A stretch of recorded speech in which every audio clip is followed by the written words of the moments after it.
Pardon the interruption, but I'm Mike Wilbon. Tony, archaeologists just discovered humans were making fire 400,000 years ago. I'm Tony Kornheiser, and two of them are still making it every day right here at 5:30 p.m. Eastern. Yeah, that's right. Don't forget it. It's us. Light it up, We're also baby. 400,000 years old. We are. What can I tell you?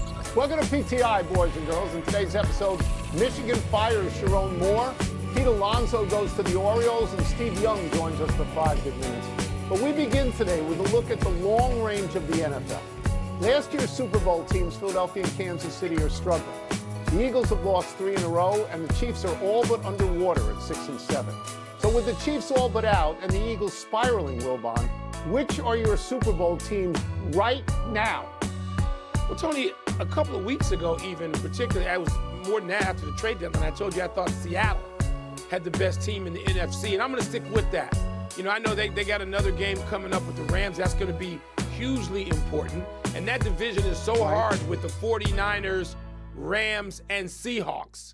And I know I'm going with the least proven of the quarterbacks with Sam Darnold.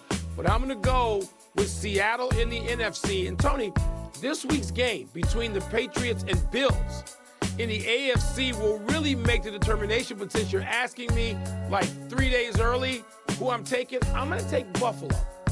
I'm going to take, you know, I am. I'm going to take Buffalo.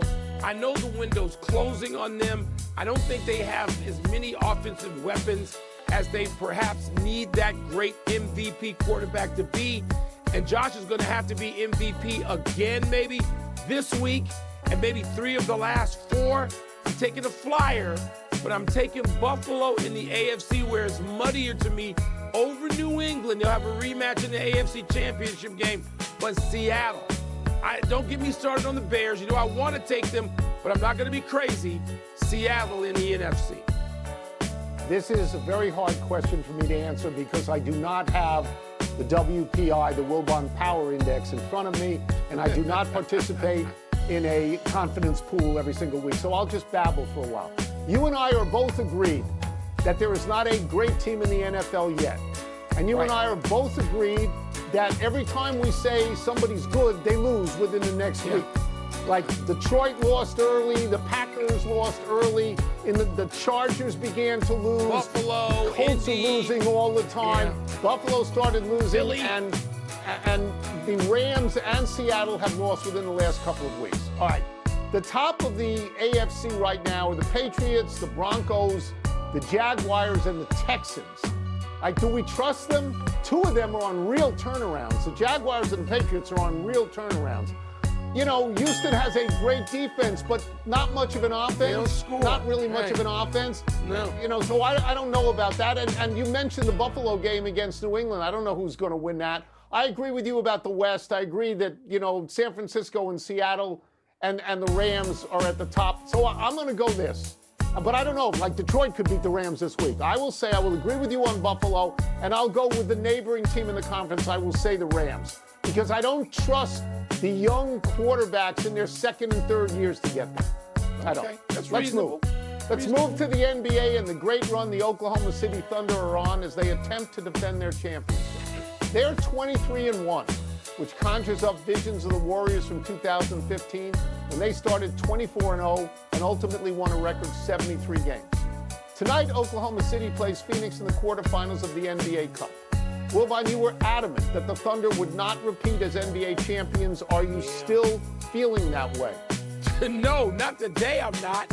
Not over the last month, Tony. It'd be stupid to feel that way in the face of what OKC is doing. They haven't even put their preferred starting lineup out there on the floor. They haven't. Because, I mean, J-Dub is just working his way back. They haven't. They've had the MVP out there. SGA looks every bit of SGA from last year. And so, therefore, you go, my God, there's no weakness. They don't have a weakness. They've got depth. They've got now experience. They've got an IQ that is just off the charts about how to play. They just look too good, Tony. But the reason I said no is because over the long haul, things happen. So I'm going to stay with that long haul and look toward February, March, April. And I'm going to say not repeat, but I ain't feeling that today. Let me just take a couple of seconds to talk about the NBA Cup, which nobody understands and nobody really cares about. They seem to be regularly scheduled NBA games on different color courts.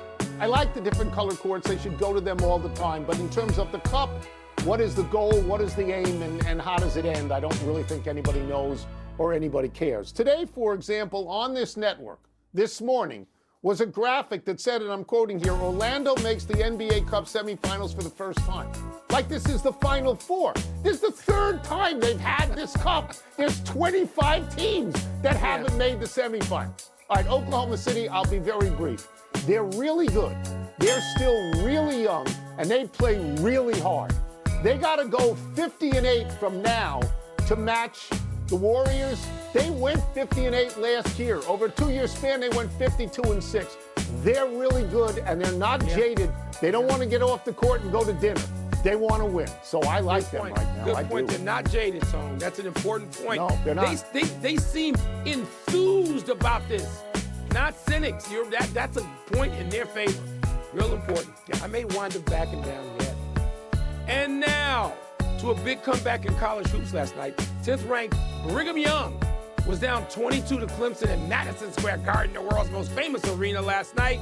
Came back to win at the buzzer. The comeback was led by heralded freshman A.J. Debansa, who had 22, 7, and 5 in the second half. So you watch this. So big deal, little deal, or no deal? I think it's a big deal. And I think it's a big deal because this is a guy who everybody projects to go in the top 3 of the draft. And as you said, they're down 21 points after the first half. BYU went the last 7 minutes of the first half with no points. Clemson outscored them 21-0. They're down 21 going into the second half. And this kid, first of all, let's go over those numbers again. In one half of a college game, not 48 minutes, college game, 22 points, 7 rebounds, 5 assists. He outscored Clemson by himself in the second half, 22-21. He shot 7 out of 11. Clemson shot 7 out of 27. And Mike, he did it in Madison Square Garden. You know what the song says, you do it there, you can do it anywhere. Clemson, having watched this game, Clemson, all they really had to do was walk out onto the court and win. Yeah. You know, in the second, and then they just couldn't do it.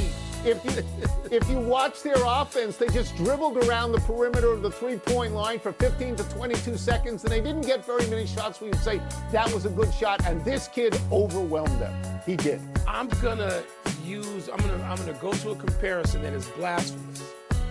But you and I have watched, and you more than me, every great player who has played in Madison Square Garden for 50-plus years. We've seen all of them, and now I'm going to say something that may make you cringe. I'm going to say it anyway. When I was watching this kid a little bit, I didn't watch as much of this game as you did. Then I watched all the highlights later. You know who he reminds me of? Bernard King. With where he gets his shots, when he's working that baseline. Yeah, not as thick. The jump may not be quite as quick. But he's got something. But you get that comparison, right? I'm not totally crazy. No, BYU doesn't have a whole lot of history as a basketball power. They got one highlight. 1981, Danny Ainge, coast to coast, beating Notre Dame, getting to the Final Eight. It's a long time between highlights. This is a highlight kid. Let's take a break. Coming up is we've got NFL questions for our great friend, the man who taught me everything I know about private equity.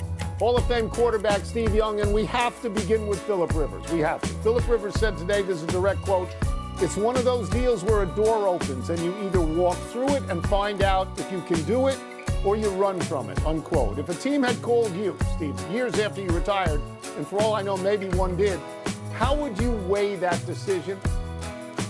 Yeah.